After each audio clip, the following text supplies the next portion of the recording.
Boa noite a todos. Hoje, mais uma vez, dando início a esse ano, a gente vai fazer a nossa segunda live deste ano, um assunto super interessante, que é sobre as neoplasias coloretais. E eu acho que assim, é um assunto dentro da nossa área, do nosso dia a dia, extremamente importante, porque obviamente as neoplasias coloretais elas têm uma incidência no âmbito mundial extremamente importante, é o terceiro câncer mais importante, mais frequente no homem, o quarto na mulher, entendeu? Então, ou seja, são uma condição importante de a gente estar falando a respeito desse tema. E para abrilhantar essa nossa discussão, eu vou chamar, além de ser um professor, mestre, um grande orientador, eu vou convidar o professor Sidney Saran Saad, ou seja, meu orientador, mestre, né, dentre outras condições, assim, foi meu orientador no mestrado, participou ativamente no meu doutorado. Uma parte do que a gente vem trabalhando em conjunto já há muitos anos, eu devo muito a ele. Aí está o professor Saad. Muito bem, professor. Tudo bem? Está me ouvindo bem? Estou ouvindo de você. Tá me Show de bola. ouvindo? Tô te ouvindo. Está um pouquinho saltado a tua conexão. Não sei se está. Você tá até bonitão de gravata, curti, viu? Isso daí tá. É que para Acho que você está. o padrão, né, Não, você está privilegiado. pensando que. Não, que isso? Você está pensando que a gente está numa tese de doutorado, cátedra aqui. Eu acho que assim, é uma coisa. Eu vejo isso aqui, sabe, uma coisa assim muito importante. Desculpe, tá te falando. Eu já te dei a introdução do que você representa, obviamente, dentro da gastroenterologia, da coloproctologia, e principalmente você é responsável, você chefia uma das mais respeitadas instituições do país na gastroenterologia cirúrgica, que é a da gastrocirurgia da Escola Paulista de Medicina da Unifesp. Então, eu tenho a honra e a satisfação de te entrevistar e a gente ter sido, principalmente além de ser orientador, mestre, ser um grande amigo que eu sempre tenho pela carreira. Eu acho que é isso que a gente constrói dentro da nossa vida. Então, eu te agradeço muito pela sua oportunidade, que eu acho que assim, eu vejo essa interação, como eu já falei algumas vezes, de a gente ter a possibilidade de participação para as pessoas que nos ouvem, que nos conhecem, um canal de divulgação, um canal de principalmente informação, num âmbito que a gente tem, às vezes, muitas desinformações, principalmente na área médica. A gente viu muito isso e vê através, infelizmente, da pandemia, que ainda não acabou. A gente está tendo as vacinas, a gente obviamente está tendo dificuldade com as vacinas, mas eu acho que assim houve muita politização e desinformação, que eu acho que cabe a gente tentar esclarecer e pontuar isso. E a gente vai falar hoje especificamente de uma área que a gente atua muito, principalmente você chefiando o grupo de coloprocto da Escola Paulista, falar sobre as neoplasias coloretais.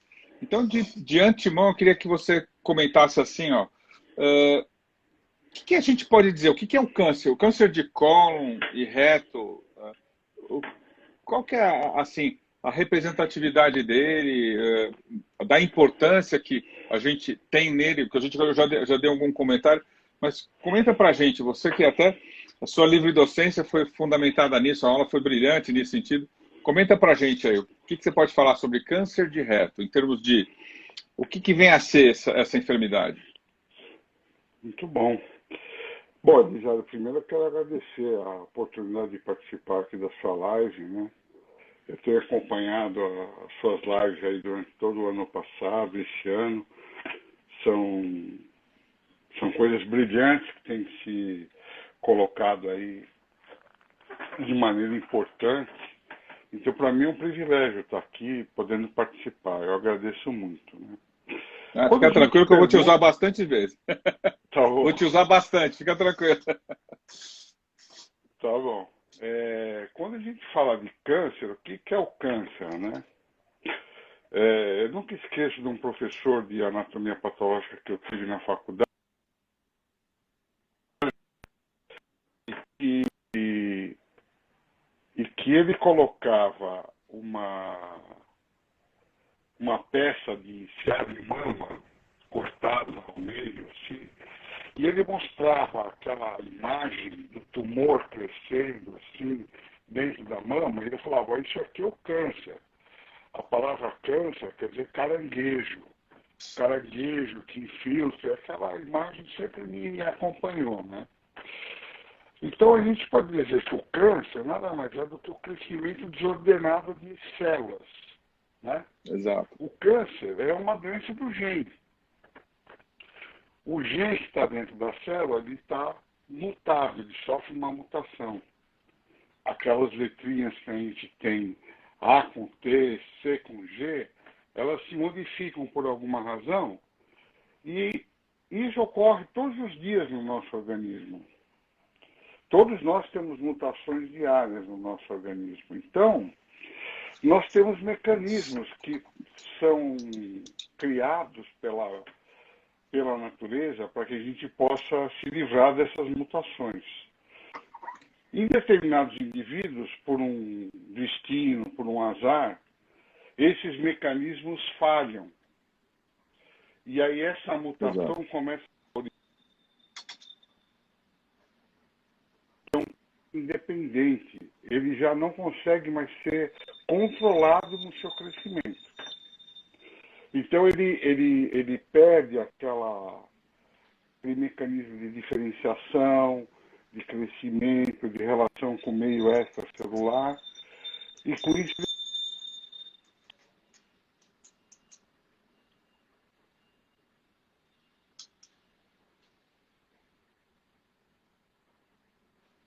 ele crescendo de maneira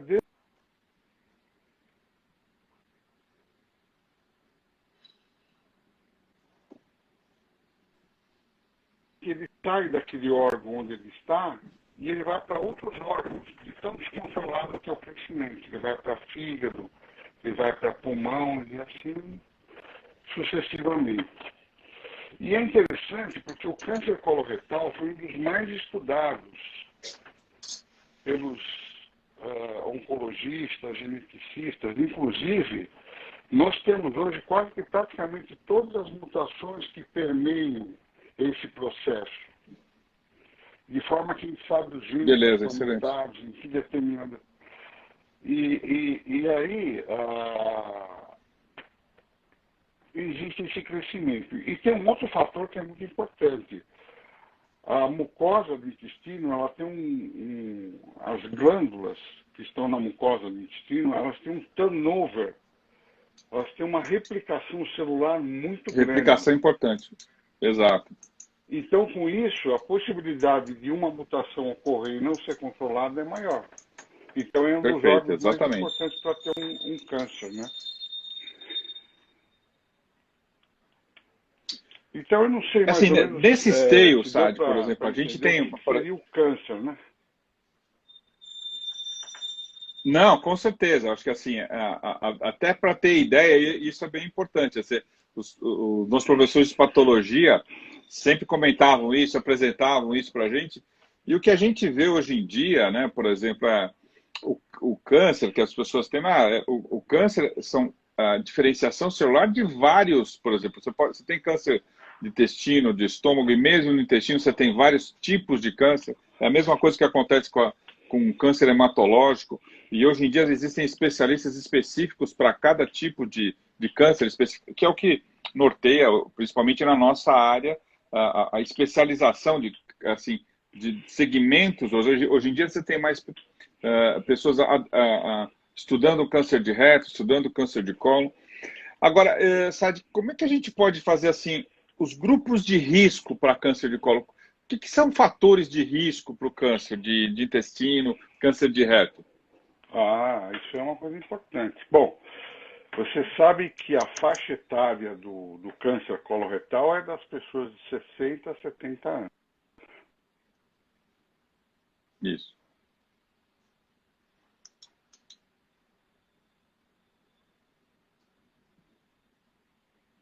ela está vindo para etárias para 50, para 40 anos. Então, nós estamos tendo uma incidência de câncer coloretal em indivíduos muito mais jovens do que a gente esperaria. E isso é uma preocupação de todo mundo que está estudando o câncer coloretal. Só para você ter uma ideia disso, em 2014 foi publicado um estudo com cerca de 8 mil doentes avaliados prospectivamente em vários centros, quer dizer, um estudo multicêntrico nos Estados Unidos, e eles separaram aqueles doentes que tinham abaixo de 50 anos e daqueles que tinham acima de 50 anos com câncer coloretal. E eles observaram duas coisas, que os indivíduos mais jovens, eles tinham doença muito mais avançada. O câncer, quando era diagnosticado, já Exato. estava muito mais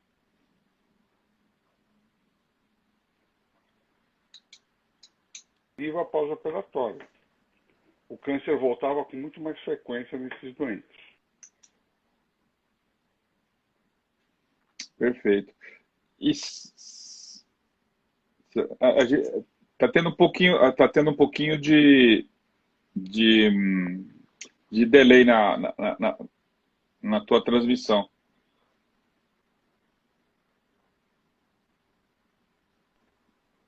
De interrupção, né?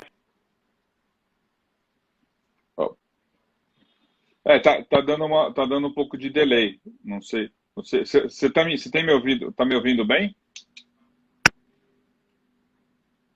Ó, eu não sei se é a minha ou a sua conexão.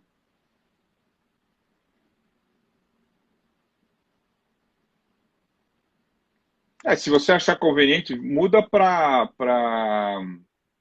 Tá bom? 4G, vê se 4G vê. Deu? Tá me vendo bem?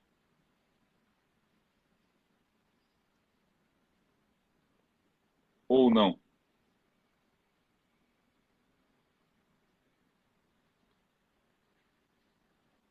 Cadê o professor Saad? Ele sumiu. Se você quiser achar conveniente, hein, sai e entra de novo, isso. Beleza. Agora tá melhor? Então, você pôs 4G? Tá, agora tá jóia, agora não tá saltando, beleza. Desculpa aí. Então, a gente tava comentando. Não, de boa, tá tranquilo. Eu também tive, antes de começar, faltou luz aqui, eu não sabia, tive que mexer na rede, tive problema. Agora tá perfeito, agora tá show de bola. Eu só queria acrescentar mais uma informação a isso, Elisiário. Legal, isso. No Brasil, em 2020, o INCA, o Instituto Nacional do Câncer, ele faz uma estimativa e o câncer coloretal, para o sexo masculino, ele é o terceiro. Desculpa, é o terceiro. Ele Terceiro. Para próstata e para pulmão. Pulmão, exato. E para a mulher, ele é o segundo já. Ele só perde para a mama. Ele Exatamente, é isso mesmo. O câncer de colo do útero. Perfeito, exatamente. Campanhas, né? A vacinação, né? As vacinas que estão sendo utilizadas, quer dizer, né? Exatamente.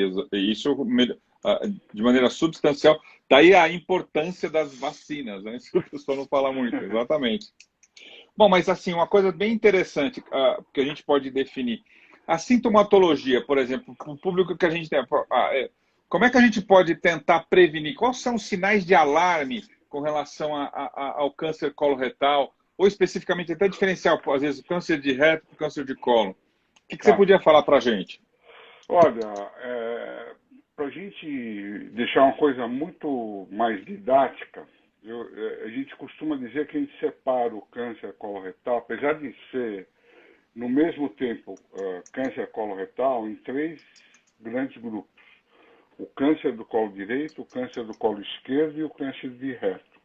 Porque eles têm características próprias da sintomatologia, né? Mas o sinal de alerta que eu acho que deveria ficar com uma grande mensagem é a alteração do hábito intestinal. Perfeito. Doutor, o meu intestino funciona que era um reloginho. Todo dia, às 9 horas da manhã, eu ia no banheiro, tal. Aí, de repente, ele começa a ter diarreia. Opa, alguma coisa está acontecendo aí. Ou ele começa a ficar com o intestino mais preso, ele começa a não conseguir ir no banheiro mais vezes. Quando ele tem um hábito intestinal mais para diarreia, a gente pensa mais no tumor de colo direito. Quando ele começa a ter o intestino mais preso, pensa mais no tumor de colo esquerdo ou de reto. Além Perfeito, disso, o sangramento, né? O sangramento também é outro fator importante, né? Outro fator importante. Ao contrário dos outros cânceres, é interessante que o câncer do colo e do reto, ele não altera muito o quadro geral do doente. Ele não é aquele doente emagrecido, consumido, com caquexia, nada disso. É um doente que está perfeitamente conservado. Por isso que às vezes demora para o indivíduo procurar o médico, entendeu? perfeito. Então, indo nessa linha, sabe, por exemplo, até isso aconteceu de 2 anos atrás com relação ao rastreamento do câncer coloretal. Eu queria que você colocasse até para as pessoas entenderem, isso que você colocou muito bem, da aumento da frequência do câncer coloretal, ele se tornando, por exemplo, segundo a incidência na mulher, ou seja, uma incidência muito alta na mulher, e a incidência no homem, quer dizer, a quantidade de casos que apareceram tanto do ponto de vista mundial quanto no nosso país mesmo. Como é que a gente pode fazer um bom rastreamento disso? E o que você pode aconselhar e com que idade a gente deve fazer? Tá. Olha, o problema do rastreamento do câncer coloretal é muito discutido ainda na literatura médica, tá? Por quê? Porque um rastreamento populacional é complicado. Perfeito. Ele demanda muito custo, etc. Então, existem aqueles autores que são partidários do uso do teste do sangue oculto, que geralmente o ginecologista pede para as doentes quando elas vão no consultório. É o teste do sangue oculto. O que é o teste do sangue oculto? É um teste feito nas fezes que detecta se você tem algum grau de hemoglobina nas fezes. Se ele não for um teste de sangue oculto próprio para a hemoglobina humana, ele pode dar positivo se a doente ou o doente, por exemplo, tiver comido uma carne, um bife, e aí ele vai dar a reação cruzada com a hemoglobina do boi. Né? Perfeito. É isso mesmo. Agora, esses testes, eles são mais baratos. Eles podem ser feitos do ponto de vista populacional. Então, você pega uma população de 300 mil habitantes, vai distribuindo o teste para todo mundo, ele não é tão caro, mas o retorno que você tem disso é muito pouco. Tá? Perfeito. O que eu aconselho para os doentes não fazer o teste de sangue oculto, eu não gosto. Se o doente quiser fazer um teste que vá prevenir o câncer coloretal, ele tem que fazer uma colonoscopia. Perfeito. A Sociedade Americana de Cirurgiões Coloretais, ela indicava a primeira colonoscopia com 50 anos de idade, para se fazer a colonoscopia. Hoje, em virtude da queda da faixa etária do câncer coloretal, hoje está se propondo a fazer a primeira colonoscopia com 45 anos. Tá? Exatamente. Desde que você não tenha um parente de primeiro grau com câncer coloretal. Senão você tem que fazer até antes do que isso. Tá? Perfeito. Então, a colonoscopia é o melhor exame. Eu sempre digo para os doentes, se tem um exame que te deixa tranquilo quanto à profilaxia do câncer coloretal, é a colonoscopia. Agora, vamos pensar assim em termos populacionais. Você que faz colonoscopia sabe disso. Nós não temos recurso para fazer colonoscopia para todo mundo, né? Exatamente. Então, nós temos que triar muito bem os doentes para poder fazer essa colonoscopia. Mas o indivíduo fazendo a colonoscopia, ele pode ficar tranquilo que ele está com uma boa profilaxia de câncer coloretal. Eu acho que essa é a melhor profilaxia. Sem dúvida nenhuma. Autores que propõem ainda a retissigmoidoscopia flexível, que é uma colonoscopia mais curta, porque a incidência do câncer coloretal ela é mais no reto e no sigmoide. Então, você fazendo a retissigmoidoscopia, você pegaria esses doentes. Mas eu não vejo muita vantagem, porque você precisa de um aparelho que geralmente é um colonoscópio, você precisa fazer um certo preparo, precisa de todo um ambiente, e aí já faz a colonoscopia de uma vez, né? Sem dúvida nenhuma, acho que assim, eu vejo, como você comentou, se você quiser fazer um rastreamento populacional extenso, por exemplo, 200 mil habitantes, assim, 1 milhão de habitantes, aí eu acho que obviamente você tem que usar um método de custo e efetividade mais em conta, porque a gente tem que entender que colonoscopia é um método caro, né? Exige treinamento de quem faz o exame, existe um preparo do exame e não é inócuo, existe complicações, entendeu? Então, são coisas que têm que ser norteadas. Mas, obviamente, hoje em dia, a gente, como você colocou bem, a sociedade americana, já em vista do crescimento e do aumento da frequência, da incidência, a gente faz os exames a partir dos 45 anos. Agora, você podia me colocar assim, por exemplo, ele faz os exames dos 45 anos. E, por exemplo, muitas vezes o que a gente pode falar, o câncer coloretal é muito indolente, às vezes, ele pode não aparecer. E às vezes a pessoa, assim, o exame pode dar uma percepção que a pessoa não tem nada, mas qual que é a importância de se fazer a colonoscopia? Que lesões que podem determinar, por exemplo, o aparecimento? Que são aí, eu queria que você explicasse o que são pólipos intestinais, para as Isso, pessoas entenderem, entendeu? O que a gente está tá. prevenindo com a colonoscopia? É, o câncer coloretal, ele, assim, para a gente entender o que seria o pólipo, eu gostaria de fazer um preâmbulo um pouquinho, que você pode ter três maneiras de manifestação do câncer coloretal, que a gente costuma dividir também. O câncer coloretal esporádico. O que é o Isso. câncer coloretal esporádico? Que é o mais frequente. É aquele indivíduo que teve a mutação e nele apareceu o tumor. Não tem ninguém na família, ele nunca conheceu ninguém com câncer e ali apareceu o câncer coloretal. É o câncer esporádico que a gente chama. Nós temos o chamado câncer familiar. O que é o câncer familiar? São algumas famílias que têm um número maior de câncer coloretal, número mais além do que existe na população, mas a gente não consegue determinar quais são os mecanismos genéticos de transmissão desse câncer. Tá? Perfeito. E nós temos o chamado câncer hereditário. O que é o câncer hereditário? São duas doenças muito importantes, que é a polipose adenomatosa familiar e a síndrome de Lynch. Essa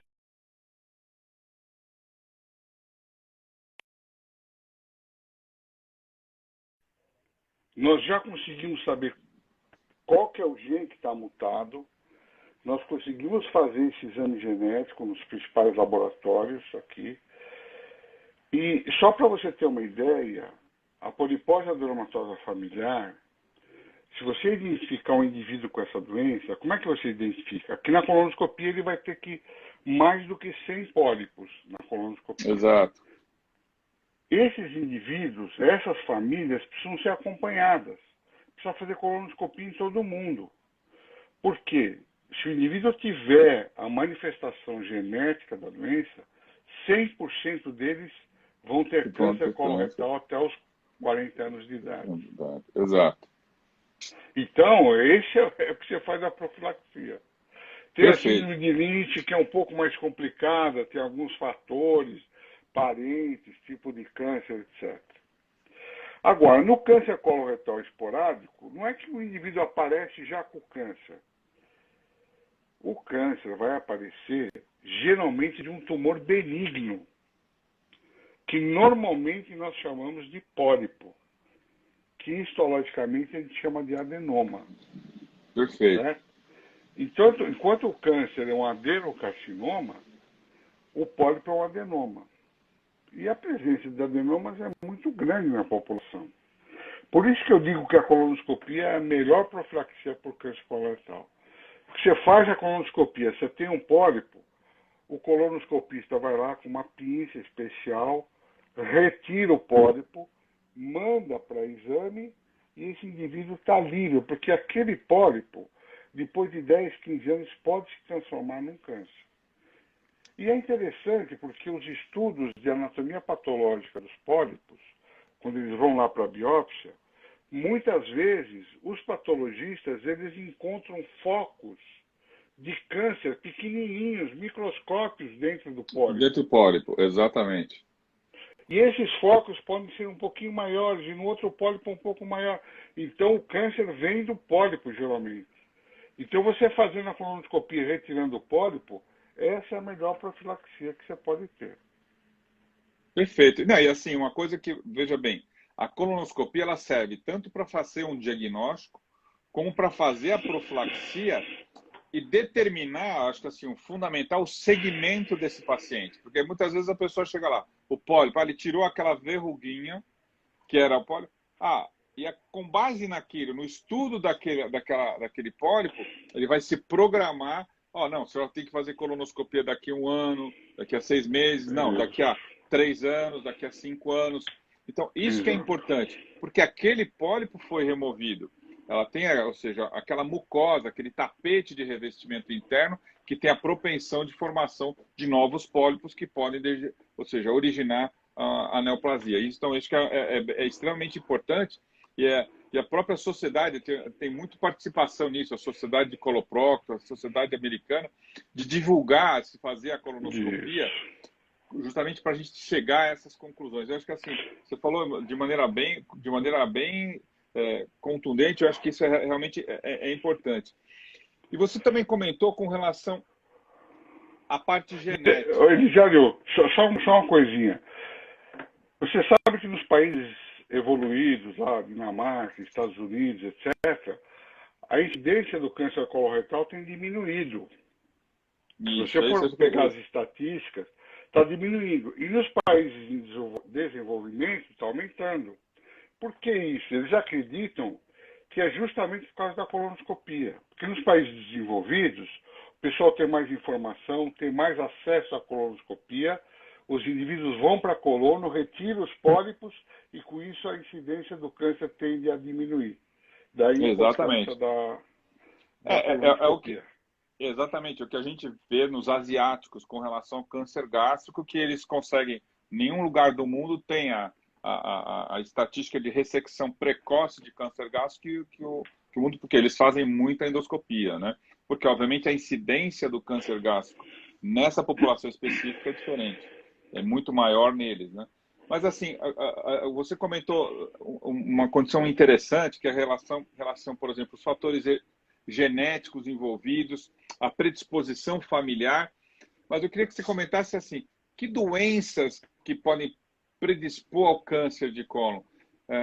Assim, algumas que são características que tem, por exemplo, a gente tem que tomar cuidado para a manifestação, tipo de características de dieta, tipo de características de, por exemplo, de ambiente físico, índice de massa. O que você pode comentar para a gente? Assim, são esses fatores, por exemplo, o hereditário, muitas vezes você não tem como prevenir, óbvio. É lógico. Mas esses você tem. O que você pode falar para a gente nesse sentido?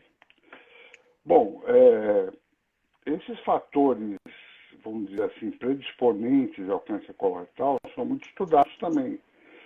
São estudos meio chatos de ler, porque são estudos epidemiológicos, com aquelas estatísticas chatas. Exato.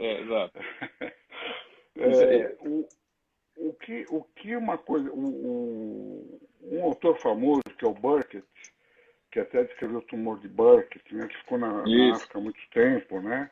Ele mostrou que aquelas populações africanas que comiam muito vegetal e pouca carne, eles tinham menos câncer coloretal do que a população ocidental. Isso ele demonstrou. E ele demonstrou também que quando aquela população, aqueles indivíduos saíam dessa dieta e iam para uma dieta ocidental, rica em gordura saturada e rica em gordura saturada e pobre em fibras, esses indivíduos começavam a ter maior índice de câncer coloretal. Então parece que o uso da fibra ela é protetora. Perfeito, isso mesmo. Usando a fibra, ele vai proteger. Por quê? Porque o indivíduo que come muita gordura, ele tende a despejar muita bile no tubo digestivo.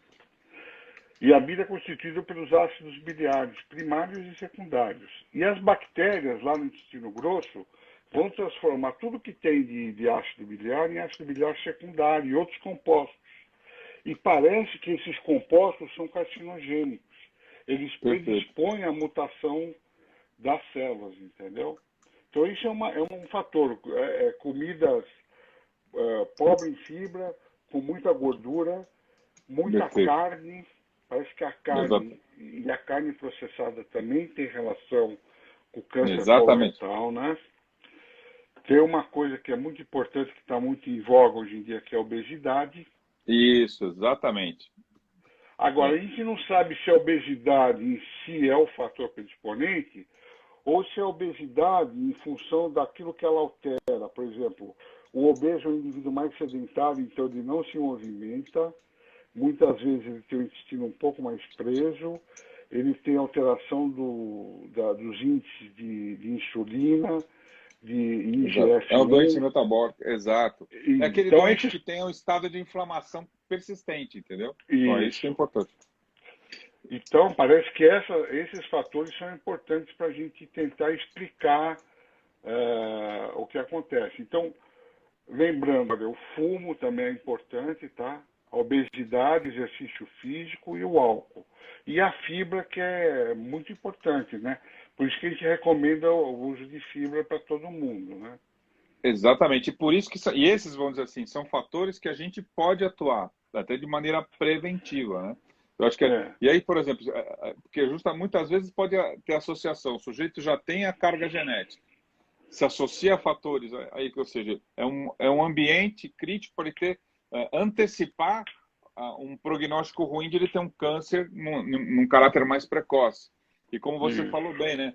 Os cânceres precoces têm um desfecho muito mais desfavorável em termos de evolução, né? isso. Então, Precoce em termos de faixa etária, você de diz, né? faixa etária, No exatamente. indivíduo mais jovem, né? Mais Você jovem, sabe exatamente. que hoje em dia existe até várias empresas que estão estudando a genética das bactérias intestinais, porque parece que tem também uma relação. Então o indivíduo vai lá, colhe as suas fezes, vê as bactérias que estão lá no teu intestino grosso e parece que tem algumas bactérias que favorecem um pouco mais o câncer coloretal e outras doenças, doenças mentais, doenças musculares, Não, etc. até obesidade, até obesidade. Obesidade. E Então, aí faz a limpeza do intestino e faz o transplante de fezes de com fezes, exatamente. bactérias. Isso tem Mas isso, comprovação, até é coisa assim, às vezes é interessante, às vezes as pessoas, a gente fala assim, às vezes o público, assim, a gente está divagando, mas é interessante. Em ratos é, isso funciona. Você transplantar fezes de um rato magro e fezes de um rato gordo, o rato gordo vai emagrecer, e assim, por conta da alteração da microbiota intestinal. Quer dizer, são coisas exatamente. que, e é o que E a gente o, está e o tentando pessoal fazer isso no humano, né? o pessoal está estudando a genética da bactéria, todo o DNA das bactérias para ver se tem alguma bactéria que Para compreender. tá mais predisposta a produzir o câncer, etc. Então, esse é um caminho que nós, daqui uns anos, nós vamos ter, em curto espaço de tempo, eu acho que 2, 3 anos, nós vamos ter algumas novidades, viu? Não, com certeza. E, não, e isso está muito acelerado, por exemplo. A gente tem até as pessoas, a gente faz para algumas doenças, por exemplo, eu não venho aqui o caso, mas o transplante de intestino, o transplante de fezes é o tratamento de muitas coisas importantes, por exemplo, que você tem como fator preventivo de uma doença grave, né? E às vezes a pessoa Por não exemplo, entende. aquelas infecções crônicas por Clostridium difficile, tem que fazer Exato, transplante de fezes, que o uso de exatamente. antibiótico muitas vezes não resolve. Perfeito. Bom, mas assim, voltando ao nosso bom e velho câncer de intestino, por exemplo, a gente chegou ao fator preventivo, mas vamos dizer assim, o sujeito foi lá, fez uma colonoscopia, estou com câncer de intestino. Qual que é o tratamento? O que ele tem que fazer? Bom, ele primeiro precisa procurar um médico, né? Exatamente, exatamente. Fora a brincadeira, o primeiro passo, Elisiário, quando a gente faz o diagnóstico, é de fazer o que a gente chama de estadiamento. Nós precisamos ver Isso, se o câncer está lá no intestino só ou se ele saiu de lá e foi para outros órgãos. Porque o tratamento às vezes muda de um aspecto para outro. Porque se ele já tiver com disseminação orgânica em todo o organismo, nós vamos fazer um tipo de tratamento, às vezes até paliativo. Quando ele está só restrito ao colo, nós vamos ser muito mais radicais e muito mais agressivos para tratar esse câncer. Então, esse estadiamento é feito com tomografia de tórax, tomografia de abdômen. Nos casos de câncer de reto, nós temos que fazer uma ressonância da pelve, que é um exame padrão ouro, né? Para a gente definir exatamente. E se você tiver disponibilidade, você pode, nos cânceres de reto, também fazer um ultrassom endoretal, que também ajuda um pouquinho, né? Perfeito. Então, o importante é fazer esse estadiamento inicial. Feito o estadiamento, você pode passar para o tratamento.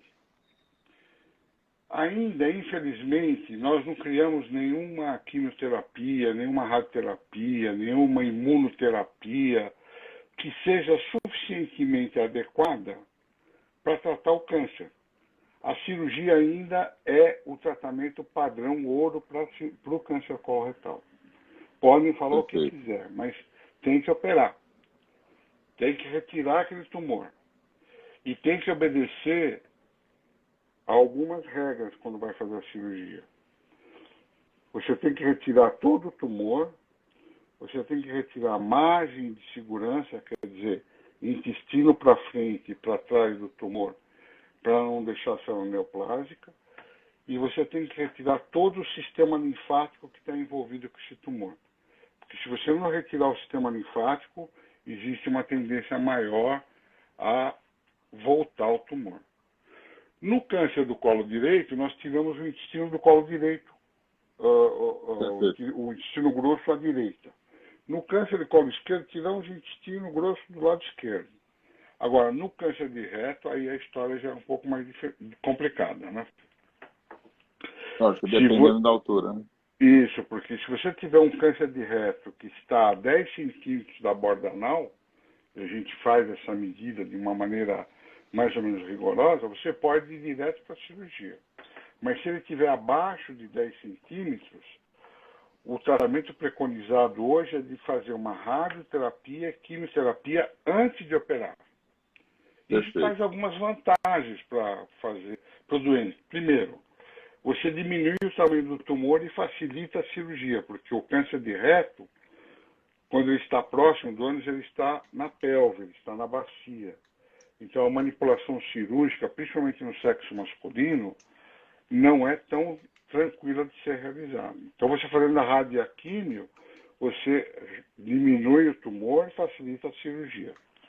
Além do que, você esteriliza todos aqueles tecidos peritumorais, todas as células que estejam ali por ali, você esteriliza com a radioterapia. E tem uma outra vantagem muito grande. Quando você faz um tratamento de um tumor de reto, e o doente tem alguma complicação, por exemplo, uma fístula, uma infecção, uma complicação qualquer, ele vai atrasar a rádio e a quimioterapia. Então, para não ter esse atraso, é melhor fazer antes. Antes, exatamente. E parece que o tecido que você opera, que tem cicatriz, quando você faz a cirurgia primeiro, ele responde pior à radioterapia do que aquele tecido virgem sem a fibrose da cicatrização, tá? Então, por isso que a gente faz antes a rádio e a quimioterapia. Agora, existem vários esquemas de radioquimioterapia que talvez não venha o caso aqui a gente discutir. O importante é ter esse conceito que é feito antes da cirurgia. Perfeito. E Saad, por exemplo, até está tendo algumas perguntas aqui, assim, com que frequência tem que fazer a colonoscopia? Com que frequência que você tem que fazer a colonoscopia? O que você pode indicar assim, nesse sentido? Estou voltando um pouco do que a gente falou antes. Tá. Esse é um tema que a gente sempre discute, sai discussão, sai briga, mas de uma maneira geral, o que eu recomendo para os meus doentes, se eles tiverem pólipo, seja de que tamanho for, eu peço para repetir a colonoscopia 1 ano depois. Porque se retirou um pólipo, você pode ter um pequeno que passou desapercebido. Desapercebido, exato. E aí não dá, você faz 1 ano depois para ver. Se não tiver nada, você pode passar essa colonoscopia para 5 anos. Se o indivíduo não tiver nada na colonoscopia, nenhum pólipo, ele pode repetir depois de 10 anos. Tá? Perfeito. Essa é a norma que eu uso. Não. Agora, o que acontece, pelo menos isso na minha prática diária, já não sei se com você acontece. O doente muitas vezes vem pedindo a colonoscopia. Ele tem a angústia de querer saber se ele tem alguma coisa, se ele não tem. Mas são as duas coisas que acontecem com muita frequência, né? O sujeito que quer e o sujeito que se incomoda, né? Porque eu brinco muito com os pacientes para o seguinte: não, mas a colonoscopia, mano, aquele exame, fica tranquilo, vai ser um dia de rei ou de rainha, você vai passar um dia no trono. Mas é importante, eles têm que entender que precisa do exame, estar preparado para a gente poder fazer um exame adequado, né? E para aqueles doentes que têm muito receio da colonoscopia, a gente sabe que a colonoscopia é um exame invasivo. Ele não é desprovido de risco, né? Hoje em dia nós temos um recurso muito bom que é a colonografia por tomografia. Que é feita uma tomografia com contraste preparado lá pelo radiologista e uma estação de trabalho, um computador, reconstrói aquelas imagens da tomografia como se fosse uma colonoscopia. Então você assiste o filme, é como se fosse um colonoscópio entrando. Exatamente. Os serviços que fazem isso, a gente tem mais contato com o serviço do Fleury.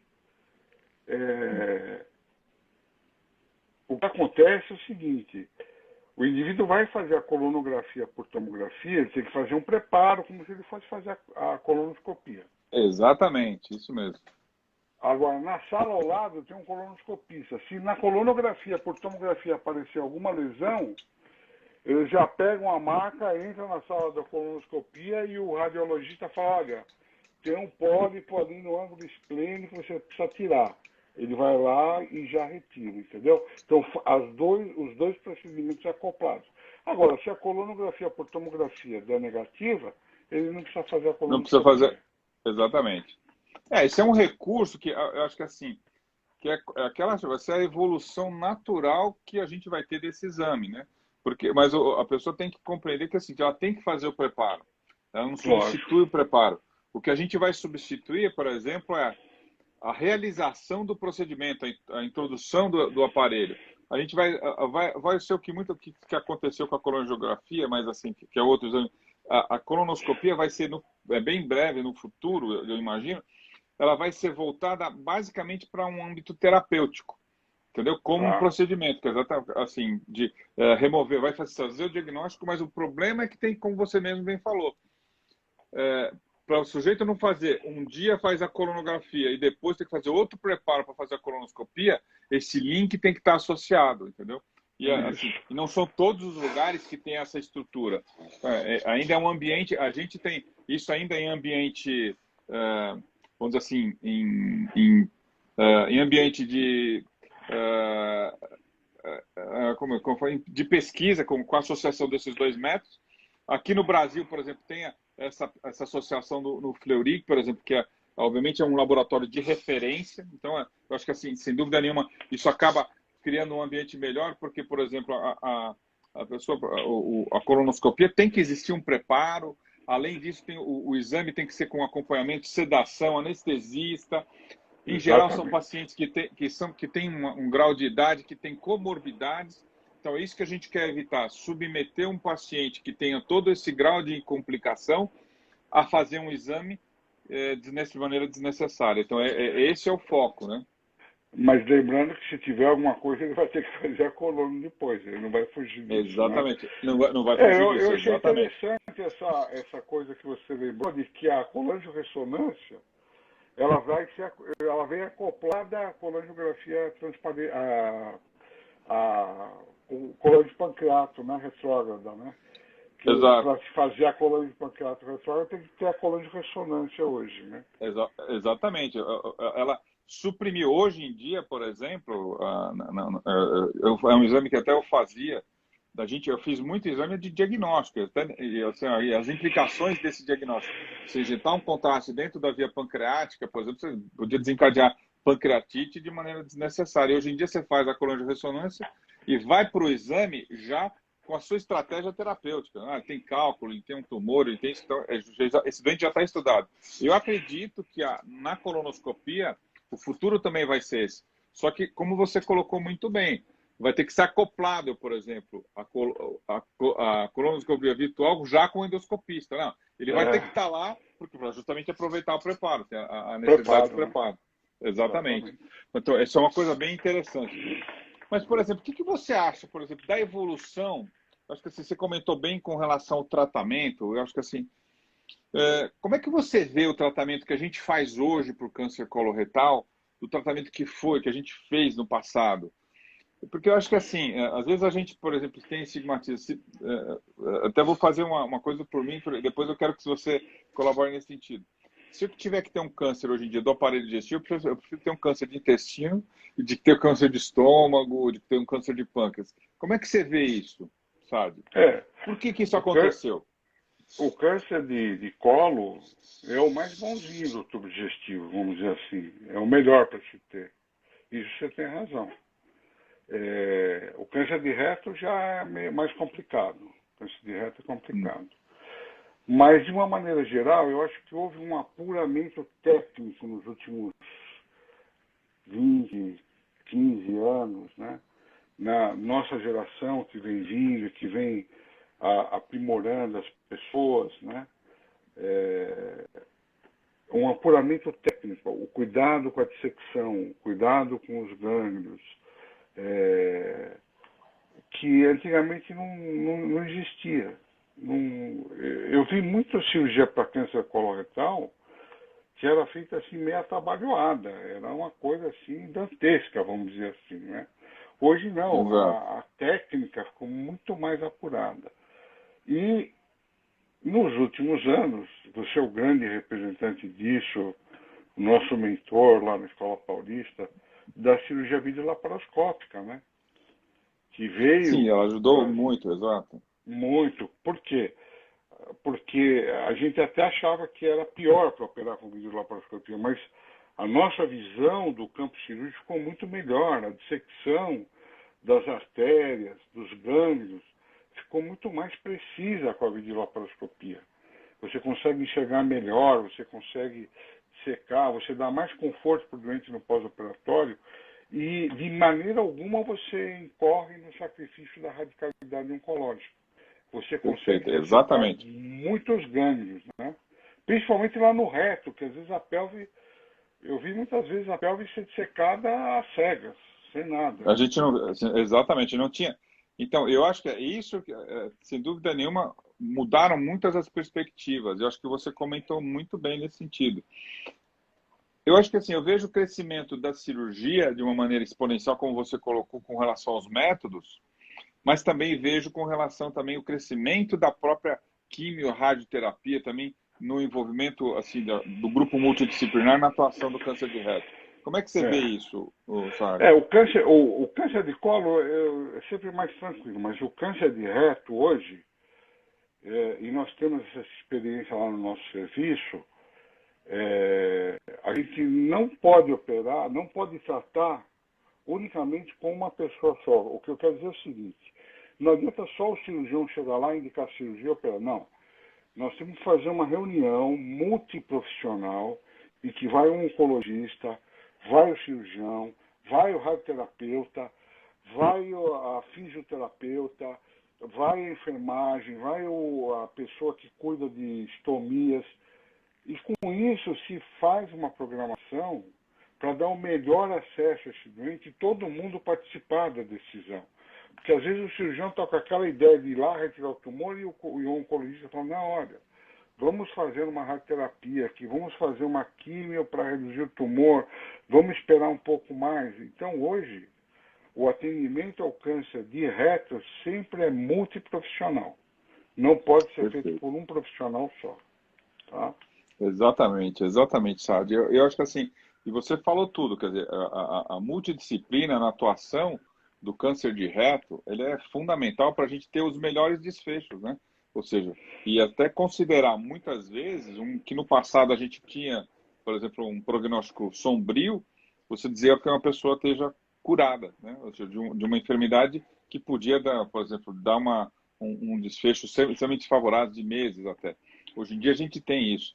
E justamente com as técnicas que a gente conseguiu hoje associar de menos invasibilidade, quer dizer, seja laparoscopia e hoje com a cirurgia robótica, a gente consegue fazer um nível de dissecção, um nível de aprimoramento técnico muito adequado para a gente conciliar cirurgia, quimioterapia, radioterapia e um prognóstico extremamente favorável. Realmente é fantástico isso que a gente está conseguindo na atuação de uma neoplasia com essa vivência que a gente adquiriu aí ao longo dos anos, e você passou por um período também que foi difícil, como você comentou, de dificuldade de dissecção.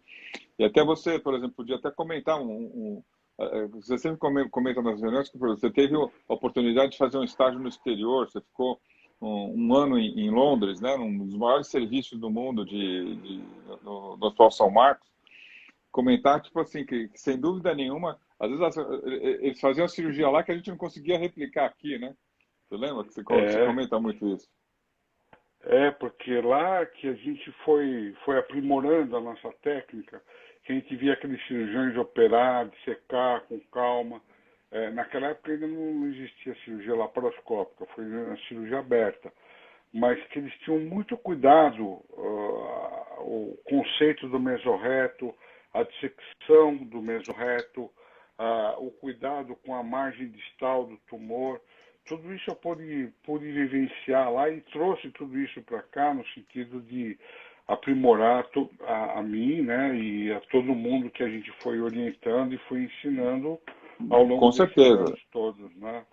Não, exatamente. Agora, eu queria só dizer uma coisinha, Lisel, que talvez no futuro eu vejo que o robô vai se impor de uma maneira significativa. Nós estamos ainda naquele período de transição, nós estamos ainda passando da laparoscopia para o robô ainda não tem disponibilidade ampla como tem a laparoscopia, mas eu lembro que no começo da laparoscopia, quando se começou a operar as vesículas por laparoscopia, que era a novidade, não tinha disponibilidade.